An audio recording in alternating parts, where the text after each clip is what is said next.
Okay, God, first one wasn't a shame. I realized I have plenty of stories. At least film one of these, if not three. But I'm definitely gonna just film one more, hopefully.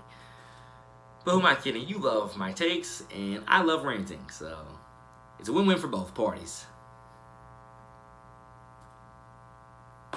I love myself.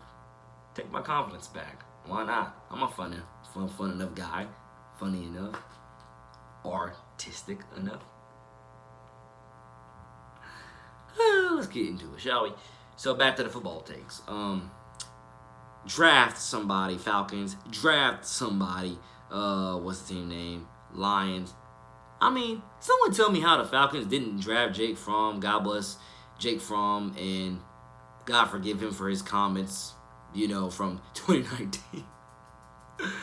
About guns and the elitist. God bless Jake Fromm, and God forgive him for those comments. God knows what was in the man's heart, let alone what was in his mind. Let alone why in God's name he would even share that with a friend. Period. I don't care how close I am with you. I don't think I would ever share something that stupid with anybody. I promise to God. God forgive me if I'm wrong and a hypocrite to that. But I really do believe in my heart of hearts, I would never share something that stupid with anybody, no matter how close I think I am to you. And guess what? If I did share something that stupid, and God forgive me if I'm a hypocrite to it already, because I don't really know if I am or not, but if I am, God forgive me. But in the future, better yet in the future, if I ever were to be that stupid in the future, to share something that stupid with anybody,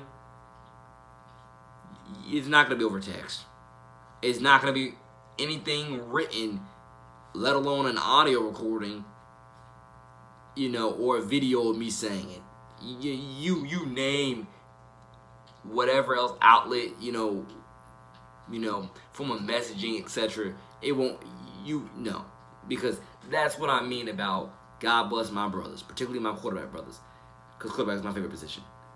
You literally are self-sabotaging yourself.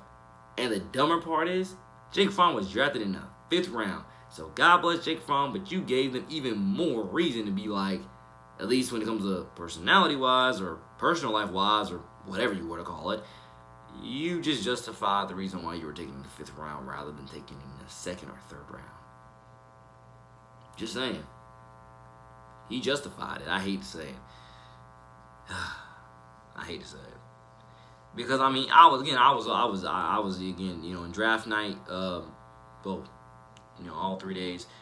I'm sitting there thinking to myself, why is Jake Fromm slipping? Why is Jacob Eason slipping? Because dummy me, I actually listen to these draft analysts, debunk at least most, if not half, of what they say, but listen to a majority of what they say, if not all. And I'm thinking, whose take is this? This doesn't make any sense, etc. For example, Colin Cowherd, God bless his soul, but I believe half, if not majority of his takes don't make any sense, and they really make him look very bad at times, sporting-wise. I got so many sport takes to get into. But again, let's try to go one by one rather than jumping all over the place. Shall we? Yeah, God bless Jake Fromm.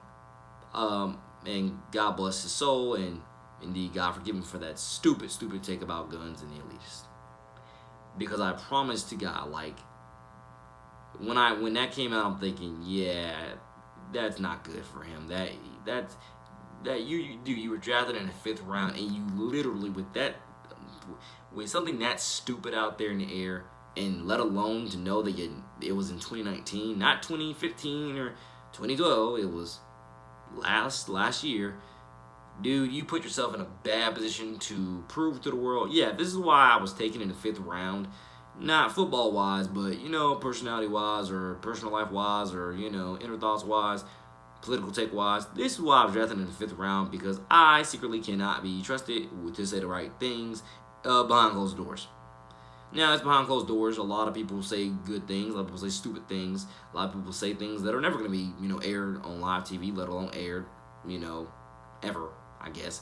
But this is what I mean when I tell people, regardless of who you're saying it with, texting and with, especially all these young kids that I mentor, I tell them all the time whenever I see them, You know, why are you, dare I say, and forgive me for this sentence, but like, it's like, why are you selling your soul for this? Why are you selling your integrity for this? Why are you selling your character for this? And to be more vague with it, more so, why are you putting this and that in writing? Why are you saying this and that online? And again, God forgive me if I've ever been a hypocrite to that anywhere in my life, which of course I know I have, because back when I was in middle school, let alone growing up in high school, wasn't always the most mature, said some things that did not make sense, and so on. But I want people to totally understand that. Why are you saying this? And what sense did what you just say make? Etc. And that's another thing, I really, really like to say, this is why I care about youth development the way that I care. Because if I don't, do my job to mentor these kids and let them know God's word, God's plan, and how they cannot make the same mistakes as their counterparts, let alone the same mistakes as myself when I was their age, let alone even now, to an extent, then dare I even say, what do I live for, let alone we're always going to keep repeating our history. Always. And that's not good, especially if it's negative history. It's really not good. But, back to the reason why I was talking about Jake Fromm to begin with. After the disastrous year that Matt Ryan had, I do not understand why, in God's name, the Atlanta Falcons did not draft any competition for Matt Ryan.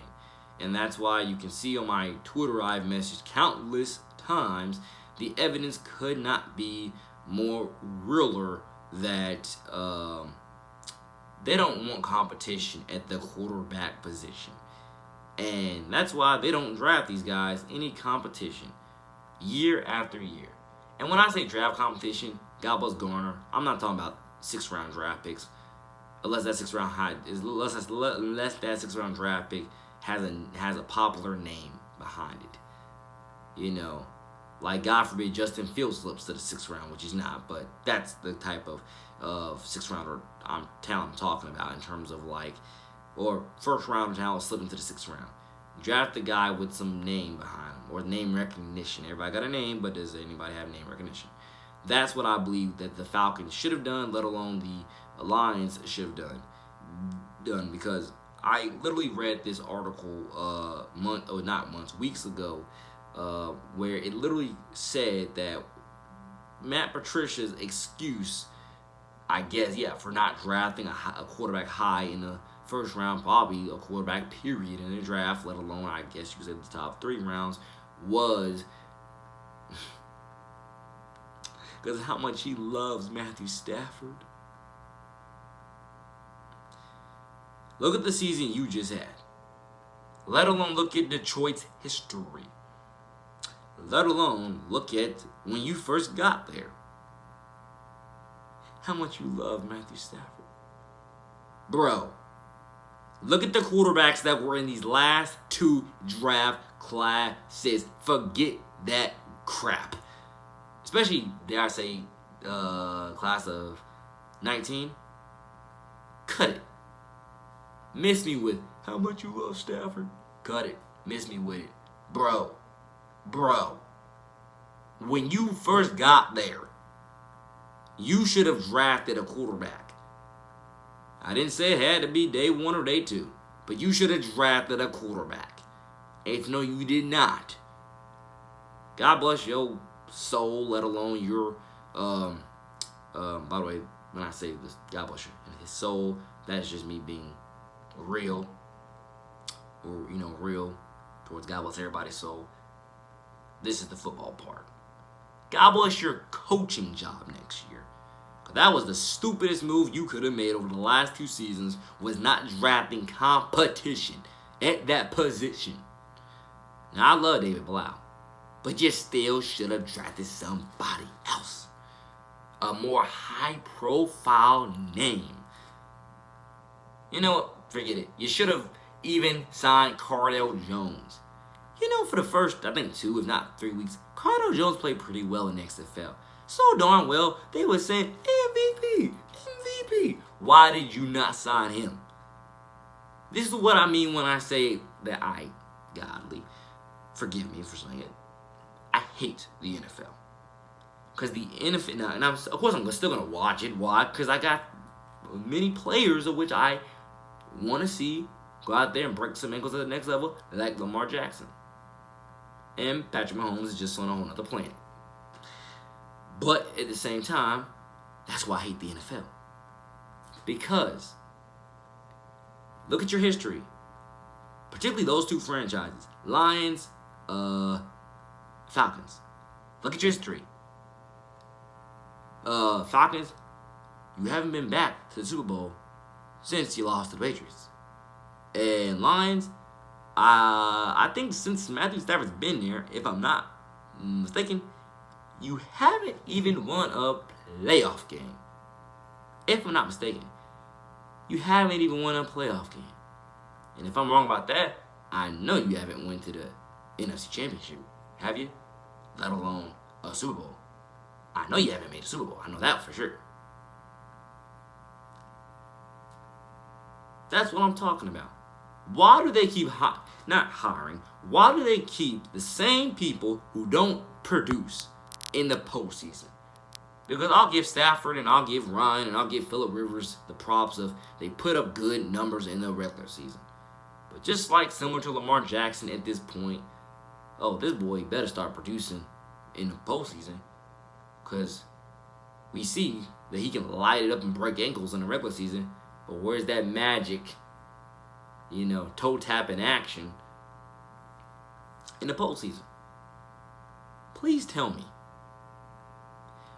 Again, these are the reasons why, by God's grace, I'll be put on ESPN one day or somebody else's network or someone else's YouTube channel, I don't know, and voice these opinions. I'm going to, again, keep on trying to grow the brand, NJ2TheCity brand, for this reason, because I want these takes to not only have value and impact, but I want them to have push and pull to correct the spin that I know a lot of people have out there. Like I said, I love my Jaguars. Trust me, the Jaguars for years have given me almost no reason to root for them. To where, trust me, I literally found myself rooting against them countless times. I found myself rooting against the Jaguars countless times. Because they gave you every reason to root against them. And again, I'm a very spiritual thinker. Just to let you know, so that's another reason why I would kind of mix that in there. If you can apply that logic to it. Still, God over everything. But again, with that being said, the Lions, you should have drafted somebody. Falcons, you should have drafted Jake Fromm. But you know what? You might just be forced to, like the Bengals were forced to. They were forced to draft Ohio native Joe Burrow. Yeah, Burrow. They were forced to, because he's an Ohio kid. You had the number 1 overall draft pick. Andy Dalton hadn't done much, let alone, same thing, good regular season numbers, couldn't win a playoff game. And he got his butt kicked, just like Matt Ryan did, very similar, last season. They had no other choice. Oh, and then Joe Burrow had one of the greatest college football seasons we've ever had. Ever seen in history. Yeah. So, I think that the only way the Falcons will draft another quarterback high is probably the same way that the Bengals were forced to. Now, the Bengals could have drafted Tua or really anybody, but they definitely had to draft the quarterback number 1. They could have drafted anybody, but they had to draft the quarterback number 1, if not somewhere in the draft. But Joe, it was destiny for Joe to go there. The math, everything lines up, But absolutely, I think the same way that the Bengals are practically forced to draft the quarterback is the same way the Falcons will hopefully, if not absolutely, be forced to draft probably Justin Fields. Because I'm telling you, the day they draft Justin Fields will be the day I can root for them. If not also Trevor Lawrence. I think both Trevor Lawrence and Justin Fields, if I'm not mistaken, they're both from Georgia.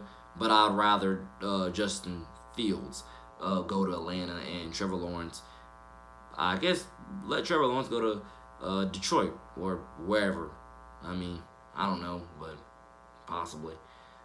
But those are the teams that I can assure you for next year's crop of quarterbacks, that makes the most sense. Some of these teams, a couple of these teams are going to be forced to draft those guys high, and we'll see. God bless. Welcome to City Borderman. NJ to the City, out. Peace.